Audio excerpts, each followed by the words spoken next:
পিলখানা হত্যাকাণ্ডকে আওয়ামী লীগকে ক্ষমতায় টিকিয়ে রাখার আন্তর্জাতিক কৌশল হিসেবে উল্লেখ করেছেন অ্যাটর্নি জেনারেল। শনিবার রাজধানীর তেজগাঁওয়ে বাংলাদেশ চলচ্চিত্র উন্নয়ন কর্পোরেশনে বিডিআর হত্যাকাণ্ড নিয়ে ছায়া সংসদ বিতর্ক প্রতিযোগিতায় এ মন্তব্য করেন তিনি। অ্যাটর্নি জেনারেল বলেন, আওয়ামী লীগকে ক্ষমতায় রাখতে পিলখানা হত্যাকাণ্ড ছিল একটি আন্তর্জাতিক কৌশল।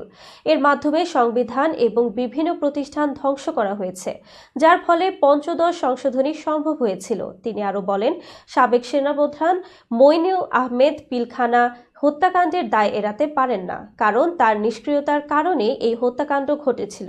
এছাড়া অন্তর্বর্তী সরকার পিলখানা হত্যাকাণ্ডের বিচারের জন্য একটি কমিশন গঠন করেছে এবং সঠিক তদন্তের পরিপ্রেক্ষিতে বিচার প্রক্রিয়া চালানোর কাজ শুরু হয়েছে। অ্যাটর্নি জেনারেল আশা প্রকাশ করেন, গঠিত কমিশন ক্ষমতাচ্যুত শেখ হাসিনাকে দেশে এনে বিচার প্রক্রিয়া শুরু করবে।